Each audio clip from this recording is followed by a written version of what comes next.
नमस्कार दोस्तों, स्वागत है 24 फनी स्टोरी में। आइए सुनते हैं आज की कहानी शौक का पुरस्कार। आज 3 दिन गुजर गए। शाम का वक्त था। मैं यूनिवर्सिटी हॉल से खुश चला आ रहा था। मेरे सैकड़ों दोस्त मुझे बधाई दे रहे थे। मेरे खुशी के मेरी बाँछें खिली जाती थी। मेरी ज़िंदगी की सबसे प्यारी आरज़ू कि मैं एमए पास हो जाऊं और पूरी हो गई, और ऐसी खूबी से जिसकी मुझे तनिक भी आशा नहीं थी। मेरा नंबर अव्वल था। वाइस चांसलर ने मुझे खुद अपने हाथों से पुरस्कार दिया और मुस्कुरा कर कहा कि भगवान तुम्हें और भी बड़े कामों की शक्ति दे। मेरी खुशी की कोई सीमा नहीं थी। मैं नौजवान था, सुंदर था, स्वस्थ था। रुपए पैसे की मुझे कोई इच्छा नहीं थी और ना ही कमी। माँ बाप बहुत कुछ छोड़ गए थे। दुनिया में सच्ची खुशी पाने के लिए जिन चीज़ों की ज़रूरत है वह सब मुझे प्राप्त थी, और सबसे बढ़कर पहलू में एक हौसलामंद दिल था जो ख्याति प्राप्त करने के लिए एक अधीर हो रहा था। घर आया, दोस्तों ने यहाँ भी पीछा न छोड़ा। दावत की ठहरी दोस्तों की खातिर दावतों में 12 बज गए। लेटा तो बरबस ख्याल मिस लीलावती का तरफ जा पहुँचा, जो मेरे पड़ोस में रहती थी और जिसने मेरे साथ बीए का डिप्लोमा हासिल किया। लीला को ब्याह के कैसी सुंदर है, कितना मीठा गला है, कैसे हंसमुख स्वभाव। मैं कभी कभी उसके यहाँ प्रोफेसर साहब से दर्शन शास्त्र में सहायता लेने के लिए जाया करता था। वह दिन शुभ होता था जब प्रोफेसर साहब घर पर न मिलते। मिस लीला मेरे साथ बड़े तपाक से पेश आती और मुझे ऐसा मालूम होता था कि मैं ईसा मसीही की शरण में आ तो मुझे उसे अपना पति बना लेने में आपत्ति नहीं होगी। वह शैली, बायरन और किड्स की प्रेमी थी। मेरी रुचि भी बिल्कुल उसी के समान थी। हम जब अकेले होते तो अक्सर प्रेम और प्रेम के दर्शन पर बातें करते, और उसके मुंह से भाव में डूबी हुई बातें सुन सुनकर मेरे दिल में गुदगुदी पैदा होने लगती थी। मगर अफसोस, मैं अपना मालिक नहीं था। मेरी शादी एक ऊंचे घराने में कर दी गई थी और मैंने अब तक अपनी बीवी की सूरत भी नहीं देखी थी। मगर मुझे पूरा विश्वास था कि मुझे उसकी संगत में वह आनंद नहीं मिल सकता जो लीला की संगत में संभव है। शादी हुए 2 साल हो चुके थे, मगर उसने मेरे पास एक खत भी नहीं लिखा। मैंने 2-3 खत लिखे भी, मगर किसी का जवाब नहीं मिला। इससे मुझे एक शक हो गया था कि उसकी तालीम भी यूं ही है। क्या मैं इस लड़की के साथ ज़िंदगी बसर करने पर मजबूर हूँगा? इस सवाल ने मेरे तमाम हवाई कीलों को ढा दिया जो मैंने अभी अभी बनाए थे। क्या मैं मिस लीला से हमेशा के लिए हाथ धो लूँ? नामुमकिन है। मैं कुमुदनी को छोड़ दूँगा, मैं अपने घर वालों से नाता तोड़ लूँगा, मैं बदनाम होऊंगा, परेशान होऊंगा, मगर मिस लीला को ज़रूर अपना बना लूँगा। इन्हीं ख्यालों के असर में मैंने अपनी डायरी लिखी और उसे मेज पर खुला छोड़कर बिस्तर पर लेट रहा और सोचते सोचते सो गया। सवेरे उठकर देखता हूँ तो बाबू निरंजन दास मेरे सामने कुर्सी पर बैठे हैं। उनके हाथ में डायरी थी जिसे शायद ध्यानपूर्वक पढ़ रहे थे। उन्हें देखते ही मैं बड़े चाव से लिपट गया। अफसोस, अब उस देवापम स्वभाव वाले नौजवान की सूरत देखनी न नसीब होगी। अचानक मौत ने उसे हमेशा के लिए हमसे अलग कर दिया। कमोदनी के सगे भाई थे, बहुत स्वस्थ, सुंदर और हंसमुख। उम्र मुझसे 2 ही 4 साल बड़ी होगी।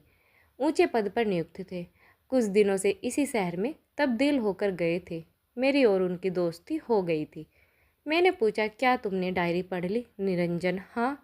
मैं मगर कमोदनी से कुछ नहीं कहना। निरंजन, बहुत अच्छा है। न कहूँगा। मैं इस वक्त किसी सोच में हूँ। मेरा डिप्लोमा देखा? निरंजन, घर में से खत आया है, पिताजी बीमार है, 2-3 दिन में जाने वाला हूँ। मैं शौक से जाइए, ईश्वर उन्हें जल्द स्वस्थ करे। निरंजन, तुम भी चलोगे? न मालूम कैसे पढ़े कैसा न पढ़े। मुझे तो इस वक्त माफ़ कर दो। निरंजन दास यह कहकर चल गए। मैंने हजामत बनाई, कपड़े बदले, मिस लीलावती से मिलने का चाव मन में लेकर चला गया। वहाँ जाकर देखा तो ताला पड़ा हुआ था। मालूम हुआ कि मिस लीला साहिबा की तबीयत 2-3 दिन से खराब थी। आब हवा बदलने के लिए नैनीताल चली गई थी। अफसोस, मैं हाथ मसल कर रह गया। क्या लीला मुझसे नाराज़ थी? उसने मुझे क्यों खबर नहीं दी? लीला, क्या तू बेवफा है? तुझसे बेवफाई की उम्मीद नहीं थी। फौरन पक्का इरादा कर लिया कि आज की डाक से नैनीताल चल दो। मगर घर आया तो लीला का खत मिला। कांपते हुए हाथों से खोला। लिखा था, मैं बीमार हूँ, मेरे जीवन की कोई उम्मीद नहीं है। डॉक्टर कहते हैं कि प्लेग है। जब तुम तक आओगे शायद मेरा किस्सा तमाम हो जाएगा। आखिरी वक्त तुमसे न मिलने का सख्त सदमा है। मेरी याद दिल में कायम रखना। मुझे सख्त अफसोस है कि तुमसे मिलकर नहीं आई। मेरा कसूर माफ़ करना और अपनी अभागनी लीला को भुला मत देना। खत मेरे हाथ से छूटकर गिर पड़ा। दुनिया आंखों में अंधेरी हो गई। मुंह से एक ठंडी आह निकली। बिना एक क्षण गंवाए मैंने बिस्तर बांधा और नैनीताल चलने को तैयार हो गया। घर से निकला ही था कि प्रोफेसर बॉस से मुलाकात हो गई। कॉलेज से चले आ रहे थे। चेहरे पर शोक लिखा हुआ था। मुझे देखते ही उन्होंने जेब से एक तार निकालकर मेरे सामने फेंक दिया। मेरा कलेजा धक से हो गया। आँख से अंधेरा छा गया। तार कौन उठाता? हाय मारकर बैठ गया। लीला, तू इतनी जल्दी मुझसे जुदा हो जाएगी? मैं रोता हुआ घर आया और चारपाई पर मुंह ताप कर रोने लगा। नैनीताल जाने का इरादा खत्म हो गया। 10-12 दिन तक मैं उन्माद की सी दशा में इधर उधर घूमता रहा। दोस्तों की सलाह हुई कि कुछ रोज के लिए कहीं घूमने चला जाऊं। मेरे दिल में यह बात जम गई। निकल खड़ा हुआ और 2 महीने तक विंध्याचल, पार्श्वनाथ वगैरह पहाड़ियों में आवारा फिरता रहा। ज्यों तो करके नई नई जगह और दृश्यों की सैर से तबीयत का जरा तस्कीन हुई। मैं आबू में था जब मेरे नाम तार पहुंचा कि मैं कॉलेज के असिस्टेंट प्रोफेसरी के लिए चुना गया हूं। जी तो नहीं चाहता था कि फिर इस शहर में आऊं, मगर प्रिंसिपल के खत ने मजबूर कर दिया। लाचार लौटा और अपने काम में लग गया। जिंदादिली नाम को न बाकी रही थी। दोस्तों की संग से भागता और हंसी मजाक से चिढ़ मालूम होती। एक रोज शाम के वक्त में अपने अंधेरे कमरे में लेटा हुआ कल्पना लोक की सैर कर रहा था कि सामने वाले मकान से गाने की आवाज़ आई। क्या आवाज़ आ रही थी! तीर की तरह दिल में चुभी जाती। सवर कितना करुण! इस वक्त मुझे अंदाजा हुआ कि गाने में क्या असर होता है। तमाम रोंगटे खड़े हो गए। कलेजा मुसोसने लगा और दिल पर एक अजीब वेदना सी छा गई। आंखों से आंसू बहने लगे। हाय, यह लीला का प्यारा गीत था। पिया मिलन है कठिन बावरी। मुझसे जबत न हो सका।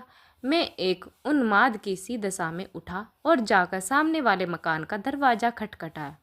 मुझे उस वक्त यह चेतना न रही कि एक अजनबी आदमी के मकान पर आकर खड़े हो जाना और उसके एकांत में विघन डालना परले दर्जे की असभ्यता है। एक बुढ़िया ने दरवाज़ा खोल दिया और मुझे खड़े देखकर लपकी हुई अंदर गई। मैं भी उसके साथ चला गया। दहलीज तय करते ही एक बड़े कमरे में पहुंचा। उस पर एक सफ़ेद फर्श बिछा हुआ था। गावत किए भी रखे थे। दीवारों पर खूबसूरत तस्वीरें लटक रही थी और एक 16-17 साल का सुंदर नौजवान, जिसकी अभी मसें भीग रही थी, मसनद के करीब बैठा हुआ हारमोनियम पर गा रहा था। मैं कसम खा सकता हूँ कि ऐसा सुंदर स्वस्थ नौजवान मेरी नज़र से कभी नहीं गुजरा।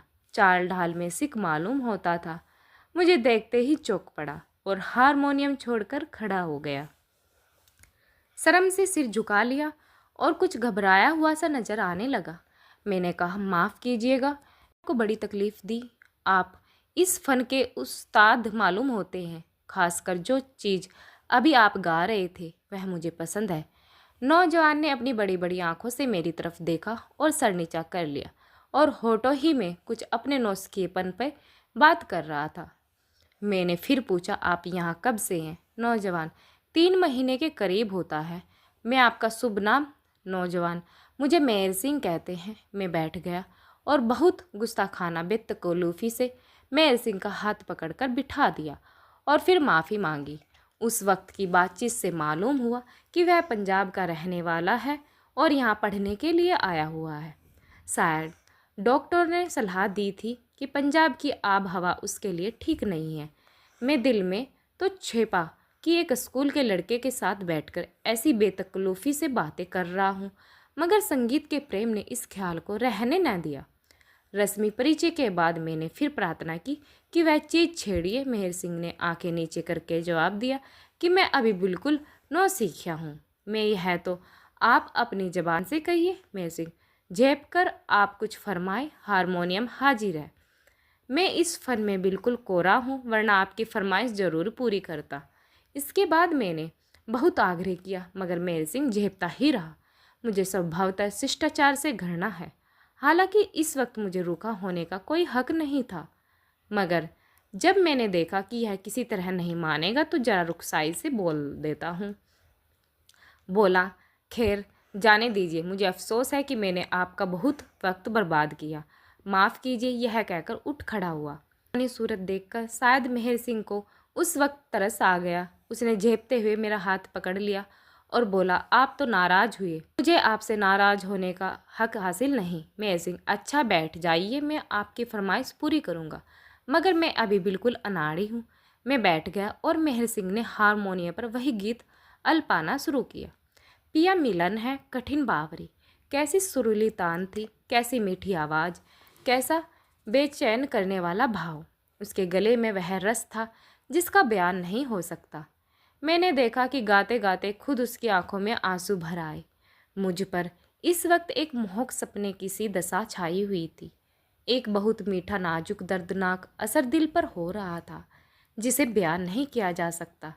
एक हरे भरे मैदान का नक्शा आंखों के सामने खिंच गया और लीला, प्यारी लीला इस मैदान पर बैठी हुई मेरी तरफ हसरतनाक आंखों से ताक रही थी। मैंने एक लंबी आह भरी और बिना कुछ कहे उठे खड़ा हुआ। इस वक्त मेहर सिंह ने मेरी तरफ ताका। उसकी आंखों में मोती के कतरे डबडबाए हुए थे और बोला, कभी कभी तशरीफ़ लाया कीजिएगा। मैंने सिर्फ इतना जवाब दिया कि मैं आपका बहुत कृतज्ञ हूँ। धीरे धीरे मेरी यह हालत हो गई कि जब तक मेहर सिंह के यहाँ जाकर 2-4 गाने न सुनूं, जी को चैन नहीं आता। शाम हुई और जा पहुँचा। कुछ देर तक गानों की बहार लूटता और तब उसे पढ़ाता। ऐसे ज़हीन और समझदार लड़के को पढ़ाने में मुझे खास मज़ा आता था। मालूम होता था कि मेरी एक एक बात उसके दिल पर नक्श हो रही है। जब तक मैं पढ़ाता वह पूरी जी जान से कान लगाए बैठा रहता। जब उसे देखता, पढ़ने लिखने में डूबा हुआ पाता। साल भर में अपने भगवान के दिए हुए जहन की बदौलत उसने अंग्रेजी में अच्छी योग्यता प्राप्त कर ली। मामूली चिड़िया लिखने लगा और दूसरा साल गुजरते गुजरते वह अपने स्कूल के कुछ छात्रों से बाजी ले गया। जितने मुदरिस थे सब उसकी अकल पर हैरत करते और सीधा न चलने ऐसे कि कभी झूठ मूठ भी किसी ने उसकी शिकायत नहीं की। वह अपने सारे स्कूल की उम्मीद और रौनक था, लेकिन बावजूद सिख होने के उसे खेल कूद में रुचि नहीं थी। मैंने उसे कभी क्रिकेट में नहीं देखा। शाम होते ही सीधे घर पर चला जाता और पढ़ने लिखने में लग जाता। मैं धीरे धीरे उससे इतना हिल मिल गया कि बजाय शिष्य के उसको अपना दोस्त समझने लगा। उम्र के लिहाज से उसकी समझ आश्चर्यजनक थी। देखने में 14-15 साल से ज़्यादा न मालूम होता, मगर जब कभी भी रवानी में आकर दुर्बोध कवि कल्पनाओं और कोमल भावों की उसके सामने व्याख्या करता तो मुझे उसकी भंगिमता में ऐसा मालूम होता कि एक एक बारीकी को समझ रहा है। एक दिन मैंने उससे पूछा, मेहर सिंह तुम्हारी शादी हो गई? मेहर सिंह ने शर्माकर जवाब दिया, अभी नहीं। तुम्हें कैसी औरत पसंद है? मेहर सिंह, मैं शादी करूँगा ही नहीं। क्यों? मेहर सिंह, मुझे जैसे जाहिल गंवार के साथ शादी करना कोई औरत पसंद नहीं करेगी। मैं बहुत कम ऐसे नौजवान होंगे तुमसे ज़्यादा लायक हो या तुमसे ज़्यादा समझ सकते हो। मेहर सिंह ने मेरी तरफ अचंभे से देखकर कहा, आप दिल लगी करते हैं। मैं दिल लगी नहीं, मैं सच कहता हूँ। मुझे खुद आश्चर्य होता है कि इतने दिनों में तुमने इतनी योग्यता कैसे पैदा कर ली। अभी तुम्हें अंग्रेजी शुरू किए 3 बरस से ज़्यादा नहीं हुए। मेहर सिंह, क्या मैं किसी पढ़ी लिखी लेडी को खुश रख सकता हूँ? मैं जोश से, बेशक। गर्मी का मौसम था। मैं हवा खाने शिमले गया हुआ था। मेहर सिंह भी मेरे साथ था। वहाँ मैं बीमार पड़ा, चेचक निकल आई, तमाम जिस्म में फोपले पड़ गए।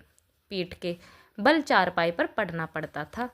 उस वक्त मेहर सिंह ने मेरे साथ जो जो एहसान किए वह मुझे हमेशा याद रहेंगे। डॉक्टरों की सख्त मनाही थी कि वह मेरे कमरे में ना आवे, मगर मेहर सिंह आटो पैर मेरे ही पास बैठा रहता। मुझे खिलाता पिलाता, डटाता बिठाता, रात रात भर चारपाई के करीब बैठकर जागते रहना मेहर सिंह ही का ही काम था। सगा भाई भी इससे ज़्यादा सेवा नहीं कर सकता। 1 महीना गुजर गया। मेरी हालत रोज़ बरोज़ बिगड़ती जाती थी। एक रोज़ मैंने डॉक्टर को मेहर सिंह से कहते हुए सुना कि इनकी हालत नाजुक है। यकीन हो गया कि अब मैं न बचूंगा, मगर मेहर सिंह कुछ ऐसी दृढ़ता से मेरी सेवा शुश्रूषा में लगा हुआ था कि जैसे वह मुझे ज़बरदस्ती मौत के मुंह से बचाने लगे। एक रोज़ शाम के वक्त में कमरे में लेटा हुआ था कि किसी के सिसकी लेने की आवाज़ आई। मेहर सिंह को छोड़कर और कोई नहीं था। मैंने पूछा, मेहर सिंह तुम रोते हो? मेहर सिंह ने जब्त करके कहा, नहीं, रोऊं क्यों? और मेरी तरफ बड़ी दर्द भरी आंखों से देखा। मैं तुम्हारे सिसकने की आवाज़ आई है। मेहर सिंह, वह कुछ बात न थी, घर की याद आ गई। मैं, सच बोलो। मेहर सिंह की आंखें फिर डबडबा आई। उसने मेज पर से आईना उठाकर मेरे सामने रख दिया। हे नारायण, मैं खुद अपने को पहचान न सका। मेरा चेहरा इतना ज़्यादा बदल गया था, रंगत बजाय सुर्ख के स्याह से हो रही थी और चेचक के बदनुमा दागों ने सूरत बिगाड़ दी। अपनी यह बुरी हालत देखकर मुझसे भी जबत न हो सका और आंखें डबडबाई। वह सौंदर्य जिस पर मुझे इतना गर्व था बिल्कुल विदा हो गया। मैं शिमले से वापस आया और मेहर सिंह उसी रोज़ मुझसे विदा होकर अपने घर चला गया। मेरी तबीयत बहुत उचाट हो रही थी। असबाब सब बंद चुका था कि एक गाड़ी मेरे दरवाजे पर आकर रुकी और उसमें से कौन उतरा? मिस लीला। मेरी आंखों को विश्वास नहीं हो रहा था। चकित होकर ताकने लगा। मिस लीलावती ने आगे बढ़कर मुझे सलाम किया और हाथ मिलाने को बढ़ाया। मैंने भी बौखलाहट में हाथ तो बढ़ा दिया, पर अभी तक यकीन नहीं हुआ कि मैं सपना देख रहा हूँ या हकीकत। लीला के गालों पर वह लाली न थी, न वह चुलबुलापन, बल्कि वह बहुत गंभीर और पीली पीली सी हो रही थी। आखिर मेरी हैरत कम न होते देखकर उसने मुस्कुराने की कोशिश करते हुए कहा, तुम कैसे हो जेंटलमैन? लेडी को बैठने के लिए कुर्सी भी नहीं दोगे? मैंने अंदर से कुर्सी लाकर उनके लिए रख दी, मगर अभी तक यही समझ में नहीं आया कि सपना देख रहा हूँ मैं। लीलावती ने कहा, शायद तुम मुझे भूल गए हो। मैं भूल तो उम्र भर नहीं सकता, मगर आंखों को एतबार नहीं आता। लीला, तुम तो बिल्कुल पहचानने नहीं जाते। तुम भी तो वह नहीं रही, मगर आखिरी यह भेद क्या है? क्या तुम स्वर्ग से लौट आई हो? लीलावती, मैं तो नैनीताल में अपने मामा के यहाँ थी। मैं और वही चिट्ठी मुझे किसने लिखी थी और तार किसने दिया था? लीला, मैंने ही। क्यों? तुमने मुझे यह धोखा क्यों दिया? शायद तुम अंदाज़ा नहीं कर सकती कि मैंने तुम्हारे शौक़ में कितनी पीड़ा सही। मुझे उस वक्त अनोखा गुस्सा आया। यह फिर मेरे सामने क्यों आ गई? मर गई थी तो मरी ही रहती। लीला, इसमें एक गुरु था, मगर यह बातें तो फिर होती रहेंगी। आओ इस वक्त तुम्हें अपनी एक लेडी फ्रेंड से इंट्रोड्यूस कराओ। वह तुमसे मिलने की बहुत उत्सुक है। मैंने अचरज से पूछा, मुझसे मिलने को? मगर लीलावती ने इसका कुछ जवाब न दिया और मेरा हाथ पकड़कर गाड़ी के सामने ले आई। उसने एक युवती हिंदुस्तानी कपड़े पहने बैठी हुई थी। मुझे देखते ही उठ खड़ी हुई और हाथ बढ़ा दिया। मैंने लीला की तरफ सवाल करती आंखों से देखा। लीला, क्या तुमने नहीं पहचाना? मुझे अफसोस है कि मैंने आपको पहले कभी नहीं देखा, और अगर देखा भी हो तो घूंघट की आड़ से कैसे पहचान सकता हूँ? लीला, यह तुम्हारी बीवी कमोदनी है। मैंने आश्चर्य के स्वर से कहा। कमोदनी यहाँ? लीलावती, कमोदनी। मुंह खोलो दो और अपने प्यारे पति का स्वागत करो। कमोदनी ने कांपते हुए हाथों से जरा घूंघट उठाया। लीला ने सारा मुंह खोल दिया और ऐसा मालूम हुआ कि जैसे बादल से चांद निकल आया। मुझे ख्याल आया मैंने यह चेहरा कहीं नहीं देखा। उसकी नाक पर भी तो वही तिल है, उंगली में वही अंगूठी भी है। लीला, क्या सोचते हो? अब पहचाना? मेरी कुछ अकल काम नहीं करती। हूबहू यही हुलिया मेरे एक प्यारे दोस्त मेहर सिंह का है। लीला मुस्कुराकर, तुम तो हमेशा निगाह के तेज बनते थे, इतना भी नहीं पहचान सकते? मैं खुशी से फूल उठा। कमोदनी मेहर सिंह के भेष में है। मैंने उसी वक्त उसे गले से लगा लिया और खूब दिल खोलकर प्यार किया। इन कुछ क्षणों में मुझे जो खुशी हुई उसके मुकाबले में जिंदगी भर की खुशियाँ हेच है। हम दोनों आलगिन पास में बंधे हुए थे। कमोदनी के मुंह से आवाज़ न निकलती थी। हाँ, आंखों से आंसू जारी थे। मिस लीला बाहर खड़ी कोमल आंखों से यह दृश्य देख रही थी। मैंने उसके हाथों को चूमकर कहा, प्यारी लीला, तुम सच्ची देवी हो। जब तक जिएंगे तुम्हारे कृतज्ञ रहेंगे। लीला के चेहरे पर एक हल्की सी मुस्कुराहट दिखाई दी। बोली, अब तो शायद तुम्हें मेरे शौक का काफ़ी पुरस्कार मिल गया होगा। दोस्तों, आप लोगों को ये कहानी कैसी लगी कमेंट सेक्शन में ज़रूर बताना, और कहानी अच्छी लगी तो लाइक शेयर कमेंट जरूर करें, और चैनल पर नए हैं तो चैनल को सब्सक्राइब करना ना भूलें। साथ में बेल आइकन जरूर दबाएं, जिससे कि आप लोगों को हमारे आने वाले वीडियो का नोटिफिकेशन जल्द से जल्द मिल सके। कहानी सुनने के लिए आप लोगों का बहुत बहुत धन्यवाद।